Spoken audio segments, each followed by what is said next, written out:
Another WrestleMania is in the books, and boy, oh boy, was that crowd ever something after that main event on night 2. What's going on, guys? BossUp86 here, back to another video, and today I'm here to do my WrestleMania 39 review.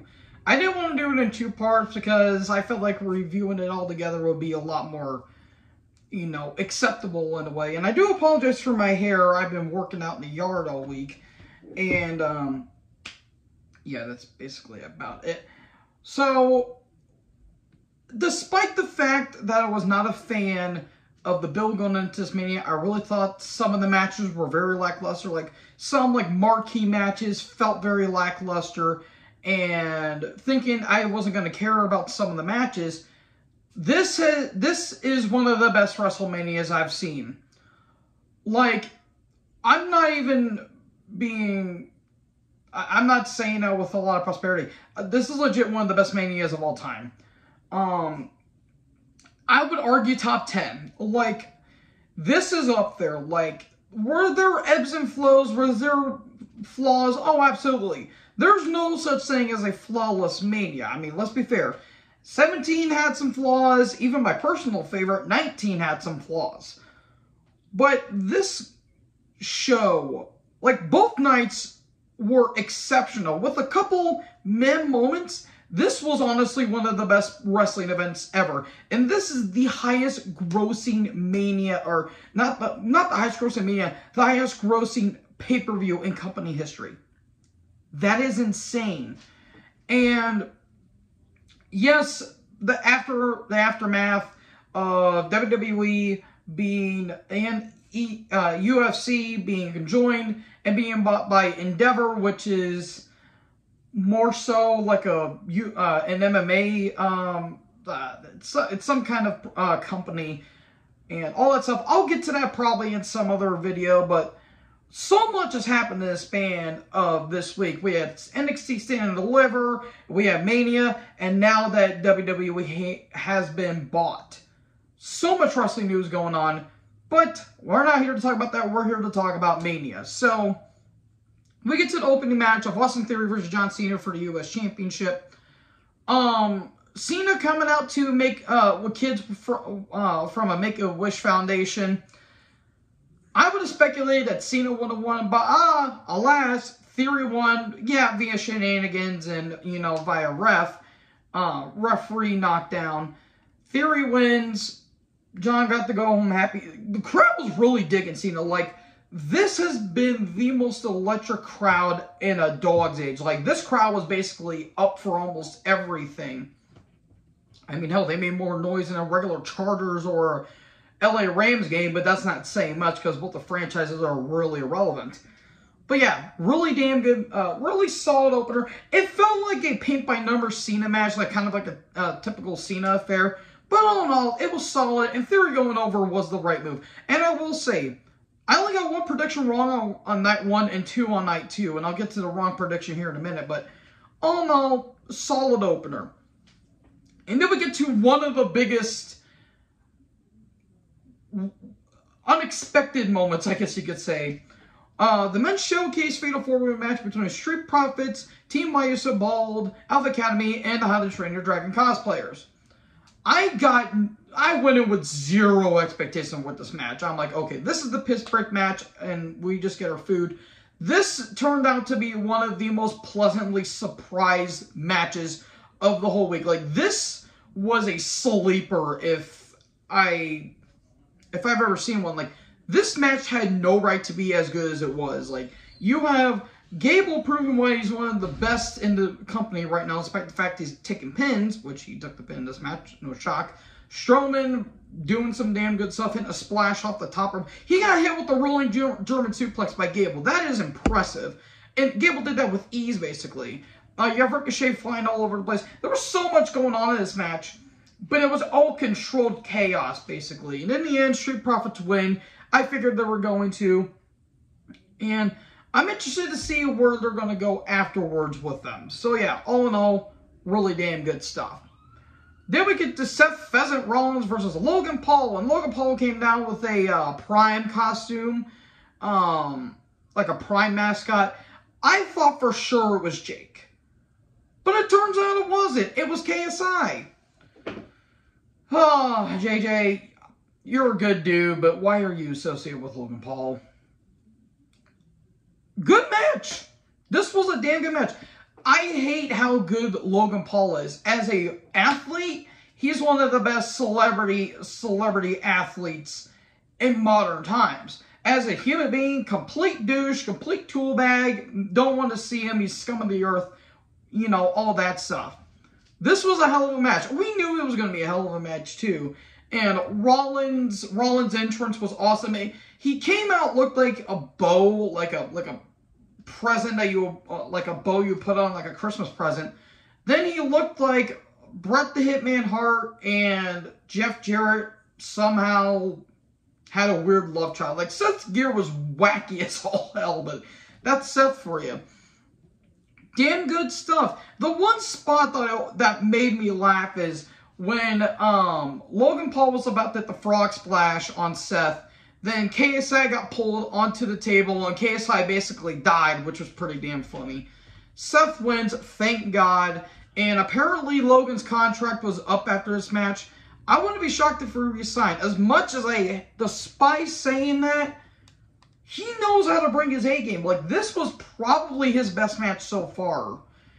You could argue the Roman match was a bit better, but I really thought this match was the best Logan match. And one of the best matches Seth has had, and it feels like in a dog's age. And Seth finally won a match. It's been months since he won a match. So overall, damn good stuff. Then we get to kind of a match. We have Becky and the Mills, aka Trish Stratus and Lita, versus Damage Control, Bayley, Dakota Kai, and Io Sky. The gear was good. Trish was pretty distracting during this match. She's the maple syrup MILF. Not MILF. The maple syrup MILF. Trish looked great. She's nearly 50. She looked great in this match. She hit her spot. She did really damn good stuff. Same could not be said for Lita, though. She looked off. She was a bit sluggish in this match. And I don't know why. Maybe it's the ring rust. Or I don't know. But she really didn't look that great. I did like their entrance, though. Oh. Sorry, I got something in my eye. Oh. Sorry about that, folks. That came out of left field. You can't go wrong with the Boston Bay 6 video without shenanigans being involved. Or some form of stupidity in some ways. But yeah, 6-woman tag was fine. Io got her moves in. Dakota's the workhorse of the team. I like the entrance for Becky, Lita, and Trish. I thought that was really cool. Like the Sin City style, which was really damn good. It was alright. It was one of the ebbs of the entire show. In terms of, it was alright, but nothing spectacular. And in the end, Becky, Lita, and Trish went over. So there you go. And then we get the father and son match, sponsored by Cinnamon Toast Crunch. If you want to beat your child, have Cinnamon Toast Crunch. Chris Benoit would have said the same thing. I'm not going there. Ray versus Dom. I honestly really liked Dom's entrance. I thought that was really damn good stuff. The video packages, though, for, Ray and Dom and, all these prisons and all that stuff, one of them was Auschwitz. How was no one smacked for that? That was Auschwitz that they were showing in the video package. I think it was on the kickoff of night 2. Yeah, how did no one get fired over that? Then again, it's WWE. They pulled off way more shady shit than that, but Jesus Christ, that was bad. Speaking of not bad, this match was shockingly well delivered. It did not put Dom over for me in my eyes. I still think he's just an average worker at best. He was pretty damn good in this match. Again, I did not care about this match going in. This is a match that left me pleasantly surprised. Angie slapping his son, and actually, fun fact, the lady who was right next to Aaliyah, I'm pretty sure, that was actually Dom's fiance, which, good for Dom, in all honesty. Dominic was getting booed. Oh my god, that crowd wanted to see his ass get whipped. And when Ray finally got that freaking belt, just whipped them, that crowd erupted. And I really love Ray's entrance as well, with him coming out to a low rider. Damn you, Snoop. Why didn't you do the hydraulics, though? I'll get to the Snoop Dogg here in a minute, but this was some damn good stuff. This was some really good stuff. I thought Dom was going to win because you want to give him more heat, but Ray winning was the better option. You had some interference from Judgment Day, and the LWO came down, which was Legado Fantasma. And yeah, Bad Bunny, who was actually doing Spanish commentary, you had him take the chain from Dom that Priest gave him, and Ray won. So we're probably going to get a match maybe at Backlash from Puerto Rico, maybe some 4-6-man tag where Bunny teams up with maybe some members of the LWO to take on Judgment Day in some ways. Probably like a tag match, maybe Priest and Dom against Bunny and Santos in some form or capacity.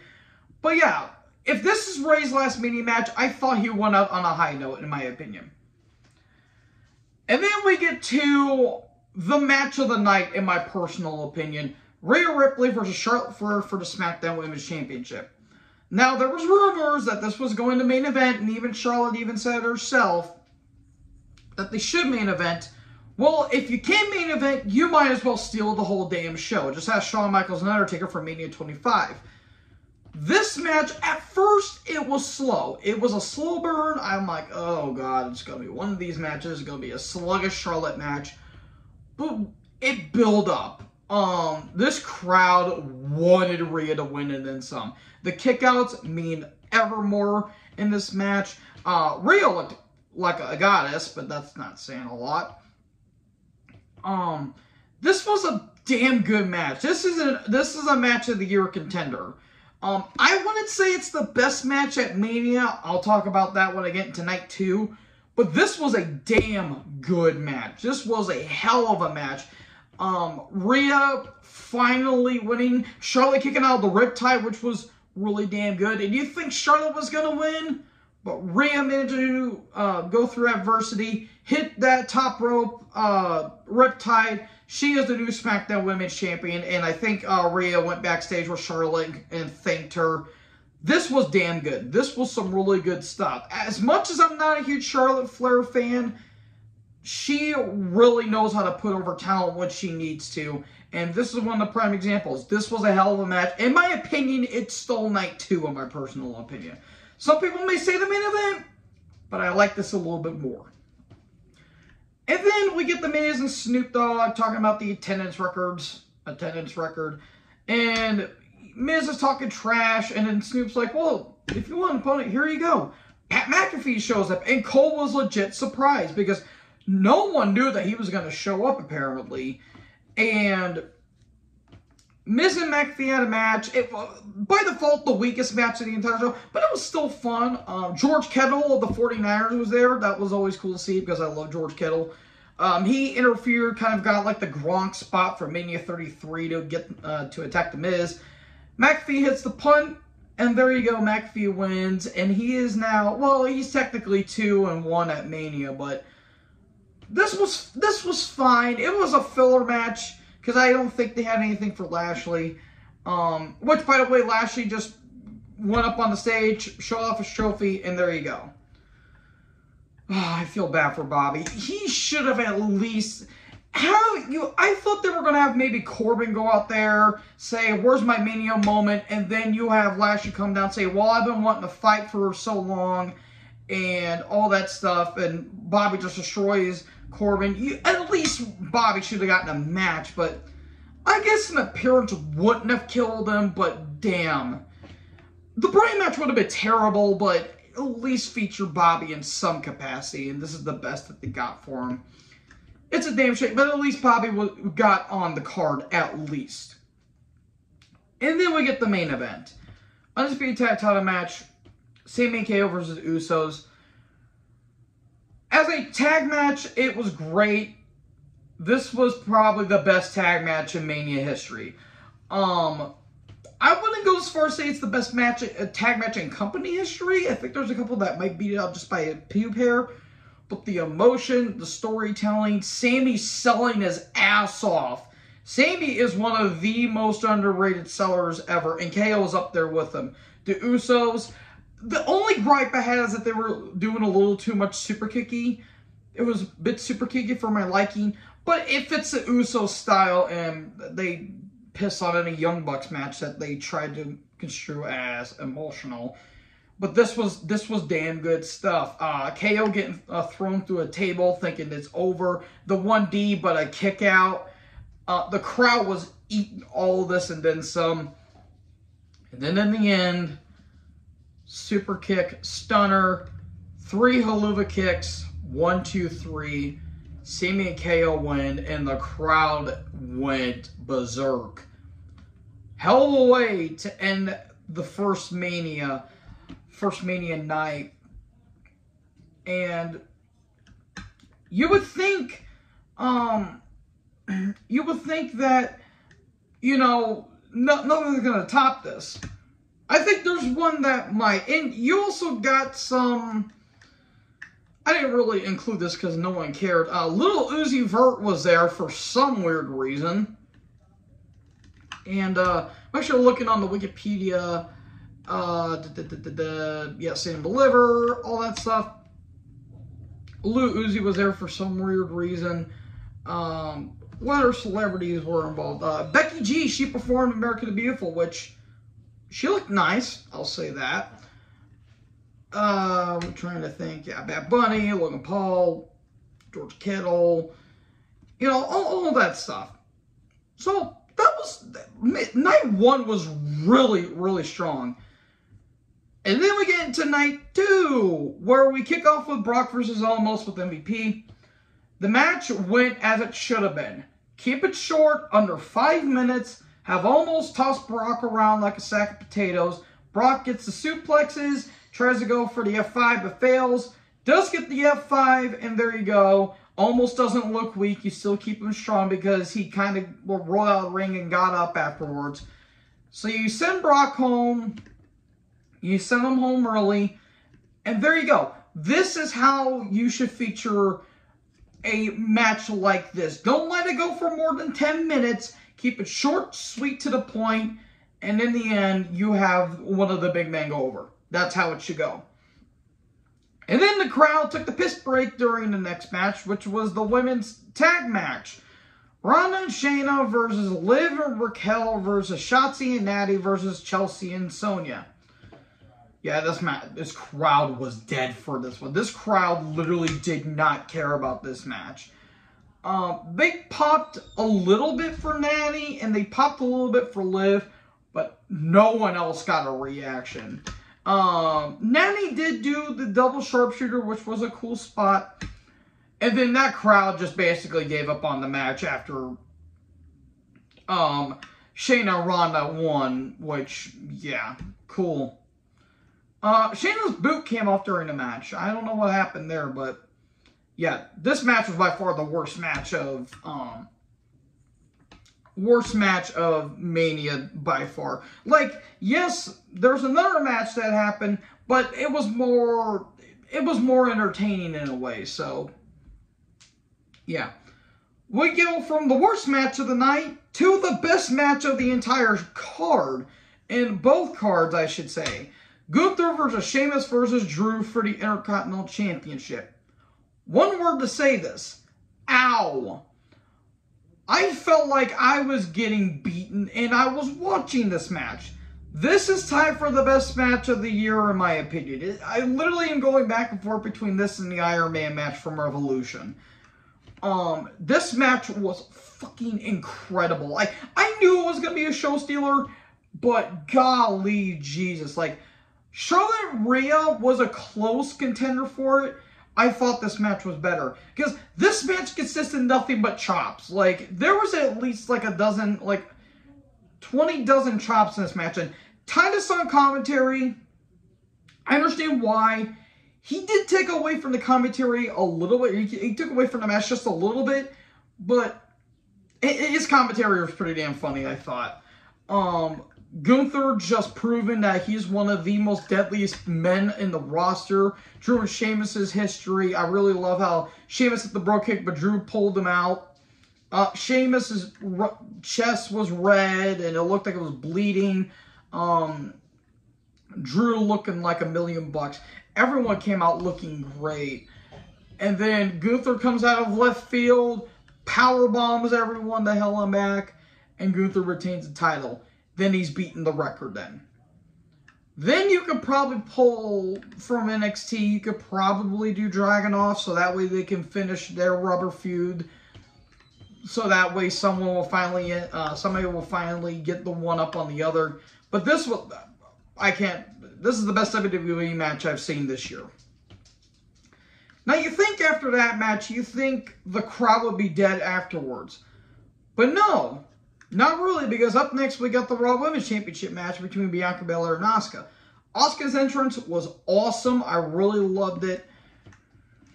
And then Bianca's entrance happened, where those kids were having a blast. I forgot what the name of the dancers were, like the dance group that it was.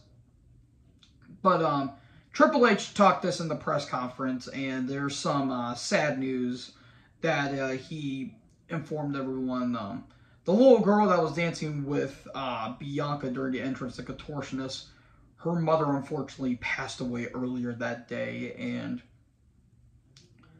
that was very disheartening to hear, and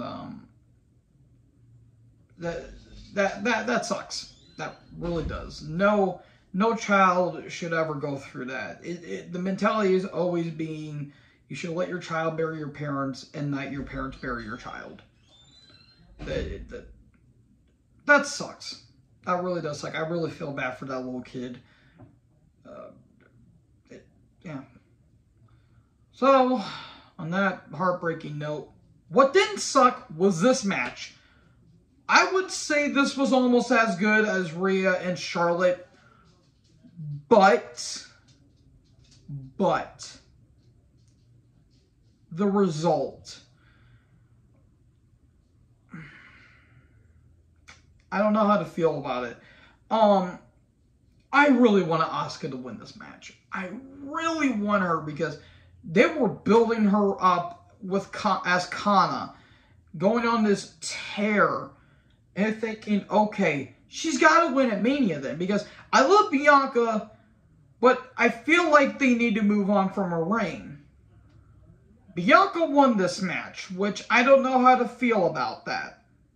I love Bianca. Who do you have next? And that's going to be a recurring theme when I talk about the main event. Who do you have beat Bianca? Don't have Charlotte beat Bianca. She does not need another championship. Maybe a call from NXT or something like that. I feel like they should have went with Asuka. And Asuka even posted on Twitter she may be going back to Japan following this, which would suck. I don't know who else you have beat Bianca. I really don't.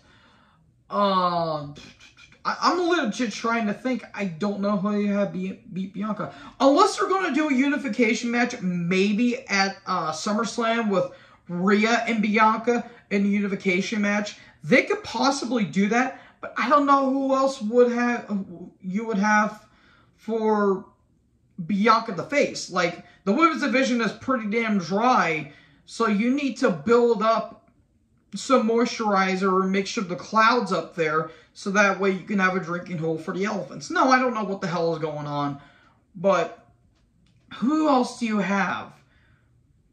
So yeah, that's just my take. Great match, questionable ending. And then we get to a match that happened. So Miz and Snoop are in the ring again. They're doing their typical shtick. And then all of a sudden, Shane McMahon shows up. And Shane was going to take on Miz. And then, within 20 seconds of the match, Shane doing his simple leapfrog tore his quad. I thought it was like they were playing it up, like Shane faked an injury just to outsmart Miz. But no, I thought he tweaked his knee at first, or his ACL got ruined. No, he tore his quad. Welcome back, Shane. Welcome back. I guess it runs in the family, I guess. And then Snoop had a call an audible. He threw a horrible punch because Snoop's not really that... He's known for not being an athlete. I guess it's better than his frog splash, I guess. And then he does the people's elbow, which was pretty damn funny. And Snoop Dogg wins. I mean, I guess it was... They had to do something on the fly because the man legit tore his quad. So what else do you do? Yeah, credit for Snoop though. Give him credit because it was a moment of time. It was on the fly, so at least they did something. But yeah, it was kind of just there. It was just a filler, match to set up for the next match, which was the Hell in a Cell match between Edge and Finn Balor. I want to say the entrances were fucking awesome. Finn's entrance was really cool. I really liked the Demon's entrances whenever Finn becomes the Demon. Those are always a really cool spectacle for me. But Edge's entrance, oh, that was a dream. The mask looked really cool, despite the fact it looked like a disco ball. It looked like a Slipknot mask, in all honesty, and with the wings coming out and the broody Edge. But the theme they chose for him fit perfectly.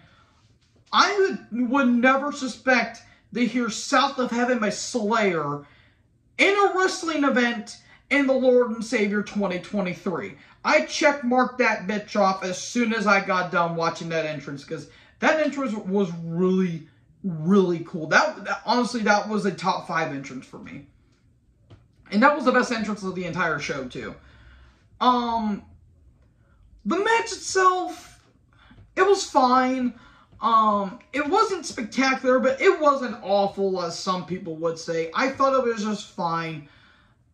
I feel like it relied too much on the weapons. And that goes for any no DQ stipulation, no matter it's AEW, Impact, WWE, AAA, New Japan, all that stuff. Ring of Honor. That goes for that goes all across every company. Don't rely on weapons if you are in a no DQ match. You can use them to brutalize your opponent, but if you just keep going for them, you're really leaving the taste out of everyone's mouth. Finn did get cut hard way. Like, it looked like his skull got split a little bit. Like, he looked like he got an axe in his head after the match, which that looked brutal. And it had to get stopped, which I hear people complaining, and I can understand why, too. The color weapons were a choice, in all honesty. Finn going through climbing the cell to hit a coup de grace through a table, which he missed, was cool, I guess. And then Edge wins with a concerto. Please end this feud, for the love of God. End this feud, please. So yeah, Edge wins. Hopefully this is the end of it. Let's go to the main event. Which they were kind of dragging. Like, it took like 15 minutes to finally get to the main event, which was the longest match on the card at nearly 35 minutes. Roman Reigns with Paul Heyman and Solo Sikoa versus Cody for the Undisputed Universal Championship. Okay. We all thought Cody was going to win going into this. However, going into the match, as the match went on, I feel like that wasn't going to happen because something didn't click.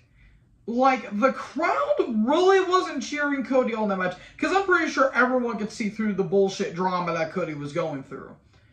If Cody would have won, he would have gotten booed in 2 months, because people were probably getting sick of him. Because they were sick of him doing his shtick in AEW, they were going to get sick of his shtick in WWE. And Brandy, unfortunately, and Liberty were there. And Brody Lee's son was there, which was very nice, I will admit.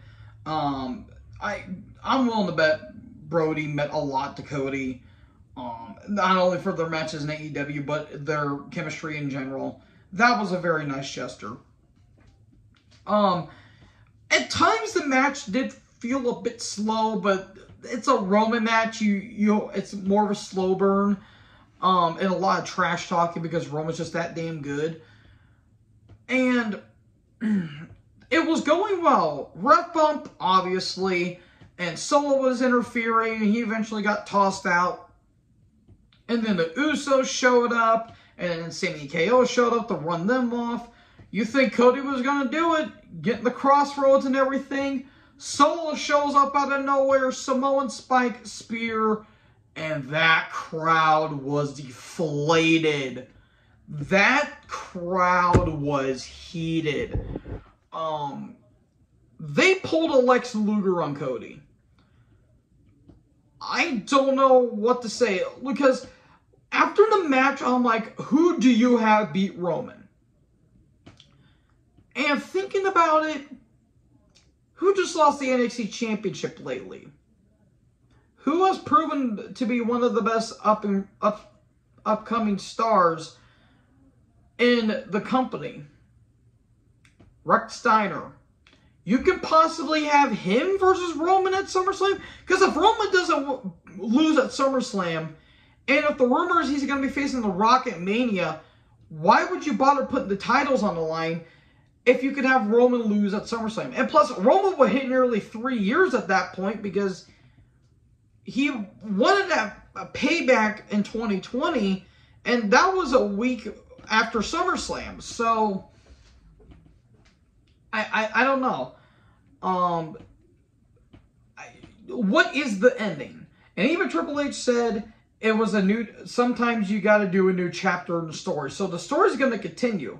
They can try and rebuild Cody to have him beat Roman at SummerSlam, but I feel like the bloom was off the rose at that point.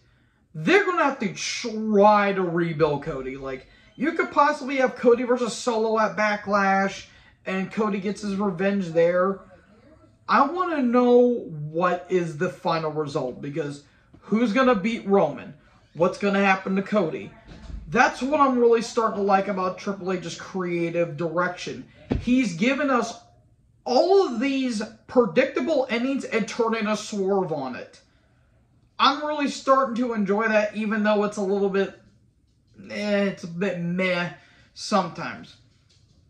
So it's Triple H's first Mania as creative. This was a home run. This was a grand slam, if you're asking me. Top 10 Mania of all time.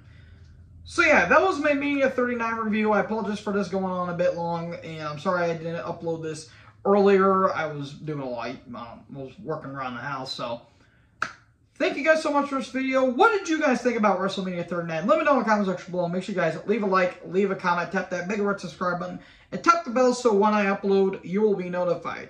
Thank you guys so much for watching this video, and most importantly, join the herd. Talk to you guys next video. Peace out.